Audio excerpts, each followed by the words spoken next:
ಸ್ನೇಹಿತರೆ ನಮಸ್ಕಾರ. ಪ್ರೀತಿ, ನಂಬಿಕೆ ಮತ್ತು ದ್ರೋಹದ ನಡುವೆ ಸಿಲುಕಿ ಒಬ್ಬ ಯುವತಿ ತನ್ನ ಬದುಕನ್ನೇ ಕೊನೆಗೊಳಿಸಿಕೊಂಡಿರುವಂತಹ ಹೃದಯ ಕಲುಕುವ ಘಟನೆ ಇದು. ಮದುವೆಯಾಗುವುದಾಗಿ ಆಶ್ವಾಸನೆ ನೀಡಿ 4 ವರ್ಷಗಳ ಕಾಲ ದೈಹಿಕ ಸಂಪರ್ಕ ಬೆಳೆಸಿ ಆ ಯುವತಿ ಗರ್ಭಿಣಿಯಾದಾಗ ಕೈಕೊಟ್ಟ ಯುವಕನ ನೀಚ ಕೃತ್ಯಕ್ಕೆ ಹಾವೇರಿ ಜಿಲ್ಲೆಯ ಯುವತಿ ಬಲಿಯಾಗಿದ್ದಾಳೆ. ದ್ರೋಹಕ್ಕೆ ಬಲಿಯಾದ ಯುವತಿ ಸಿಂಧುಗೆ ನ್ಯಾಯ ಸಿಗೋ ತನಕ ಆಕೆಯ ಕುಟುಂಬದ ಹೋರಾಟದ ಕಂಪ್ಲೀಟ್ ಡೀಟೇಲ್ಸ್ ಅನ್ನ ನಾನು ನಿಮಗೆ ನೀಡ್ತಾ ಹೋಗ್ತೀನಿ. ಈ ದುರಂತ ನಡೆದಿರುವುದು ಹಾವೇರಿ ಜಿಲ್ಲೆಯ ರಾಣೆಬೆನ್ನೂರು ತಾಲೂಕಿನ ಕುದುರೆಹಾಳ ಗ್ರಾಮದಲ್ಲಿ. ಆತ್ಮಹತ್ಯೆಗೆ ಶರಣಾದ ಯುವತಿ ಹೆಸರು ಸಿಂಧು ಅಂತ. 25 ವರ್ಷ, ಬ್ಯಾಡಗಿ ತಾಲೂಕಿನ ಶಂಕರಿಕೊಪ್ಪ ಗ್ರಾಮದ ನಿವಾಸಿ. ಸಿಂಧು ಹಲಗೇರಿ ಗ್ರಾಮದ ತಮ್ಮ ಅಜ್ಜ ಅಜ್ಜಿ ಮನೆಯಲ್ಲಿದ್ದು ವಿದ್ಯಾಭ್ಯಾಸವನ್ನ ಮಾಡ್ತಾ ಇದ್ಲು. ಇದೇ ಸಮಯದಲ್ಲಿ ಗೆಳತಿಯ ಮೂಲಕ ಅವಳಿಗೆ ಹಲಗೇರಿ ಗ್ರಾಮದ ಶರತ್ ಎಂಬ ಯುವಕನ ಪರಿಚಯವಾಯಿತು. ಪರಿಚಯ ಕೆಲವೇ ದಿನಗಳಲ್ಲಿ ಪ್ರೀತಿಗೆ ತಿರುಗಿತು. ಕಳೆದ 4 ವರ್ಷಗಳಿಂದ ಇವರಿಬ್ಬರು ಪರಸ್ಪರ ಪ್ರೀತಿ ಮಾಡ್ತಿದ್ರು. ಈ ಅವಧಿಯಲ್ಲಿ ಶರತ್ ಮದುವೆ ಆಗ್ತೇನೆ ಅಂತ ನಂಬಿಸಿ ಸಿಂಧು ಜೊತೆ ದೈಹಿಕ ಸಂಪರ್ಕ ಬೆಳೆಸಿದ್ದಾನೆ. ಇತ್ತ ಸಿಂಧು ಸಂಪೂರ್ಣವಾಗಿ ಶರತ್ನನ್ನೇ ನಂಬಿದ್ಲು. ಆದರೆ 1 ತಿಂಗಳ ಹಿಂದೆ ವಿಷಯ ತಿಳಿಯಿತು, ಸಿಂಧು ಗರ್ಭಿಣಿಯಾಗಿದ್ದಾಳೆ ಅಂತ. ಮದುವೆಗೆ ನಿರಾಕರಣೆ ಮಾಡಿದ್ದಾನೆ. ಸಿಂಧು ಗರ್ಭಿಣಿಯಾದ ಬಳಿಕ ತಕ್ಷಣ ಮದುವೆಯಾಗುವಂತೆ ಶರತ್ನನ್ನ ಒತ್ತಾಯ ಮಾಡ್ತಾಳೆ. ಆದರೆ ಅಲ್ಲಿಯವರೆಗೂ ಮದುವೆಯಾಗುವ ನಾಟಕವಾಡ್ತಿದ್ದ ಶರತ್ ಇದ್ದಕ್ಕಿದ್ದಂತೆ ಮದುವೆಗೆ ನಿರಾಕರಿಸ್ತಾನೆ.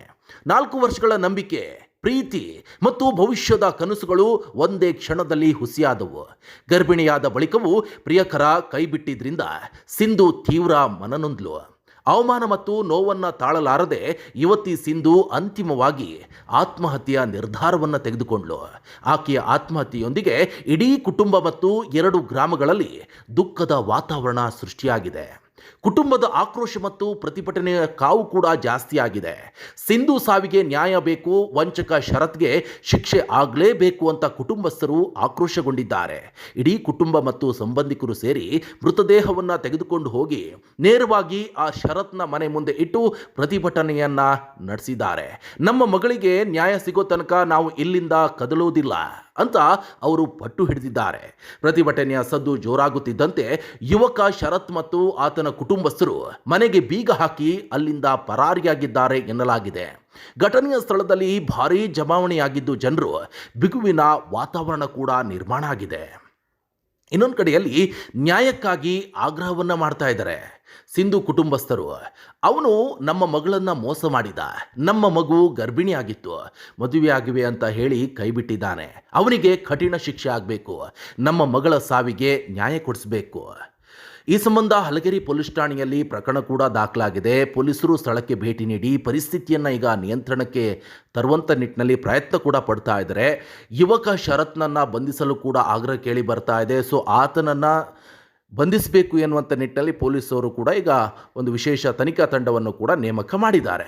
ಜೊತೆಗೆ ಒಂದು ಮಾತು ಕೂಡ ಹೇಳಲೇಬೇಕು, ಒಂದು ಕಿವಿ ಮಾತು ಇದು ಹುಡುಗಿರಿಗೆ, ಆಂಟಿಗಳಿಗೆ, ಎಲ್ಲರಿಗೂ ಕೂಡ ಸಮಾಜಕ್ಕೊಂದು ಸಂದೇಶವನ್ನು ನೀಡಲೇಬೇಕಾಗತ್ತೆ ಪ್ರಿಯ ವೀಕ್ಷಕರೇ. ಯಾಕಂತ ಹೇಳಿದ್ರೆ ಪ್ರೀತಿ ಮತ್ತು ನಂಬಿಕೆ ಹೆಸರಿನಲ್ಲಿ ನಡೆಯುವಂಥ ಇಂತಹ ದ್ರೋಹಗಳು ಯುವತಿಯರ ಜೀವನವನ್ನೇ ಬಲಿ ಪಡಿತಾ ಇರೋದು ದುರಂತವೇ ಸರಿ ಇದು. ಸೊ ಯುವತಿಯರು ಸಂಬಂಧಗಳ ಬಗ್ಗೆ ಹೆಚ್ಚು ಎಚ್ಚರಿಕೆಯಿಂದ ಇರಬೇಕಾದಂಥ ಅವಶ್ಯಕತೆ ಇದೆ. ಈ ಘಟನೆ ಕೇವಲ ಸಿಂಧುಗೆ ಆದಂಥ ಅನ್ಯಾಯ ಅಲ್ಲ, ಇದು ಇಂತಹ ಸಾವಿರಾರು ಮೋಸದ ಜಾಲಗಳಿಗೆ ಸಿಲುಕ್ತಾ ಇರುವಂಥ ಹೆಣ್ಣು ಮಕ್ಕಳಿಗೆ ಒಂದು ಎಚ್ಚರಿಕೆಯ ಸಂದೇಶ, ಎಚ್ಚರಿಕೆಯ ಕರೆಗಂಟೆ ಕೂಡ ಹೌದು. ಶರತ್ನಂತಹ ವಂಚಕರಿಗೆ ತಕ್ಕ ಶಿಕ್ಷೆಯಾಗುತ್ತದೆಯೇ? ಹಾಗಾದರೆ ಕುಟುಂಬಕ್ಕೆ ನ್ಯಾಯ ಸಿಗುತ್ತದೆಯೇ? ಈ ಎಲ್ಲ ಕುರಿತಾದ ಬೆಳವಣಿಗೆಗಳನ್ನು, ಡೀಟೇಲ್ಸ್ಗಳನ್ನು ನಾನು ನಿಮಗೆ ನೀಡ್ತಾ ಹೋಗ್ತೀನಿ. ನೀವು ನಮ್ಮ ಚಾನಲ್ಗೆ ಹೊಸಬರಾಗಿದ್ದರೆ ಯೂಟ್ಯೂಬನ್ನು ಸಬ್ಸ್ಕ್ರೈಬ್ ಆಗಿ, ಹಾಗೆ ಫೇಸ್ಬುಕ್ಕನ್ನು ಫಾಲೋ ಆಗಿ. ಧನ್ಯವಾದ. ಕರ್ನಾಟಕ.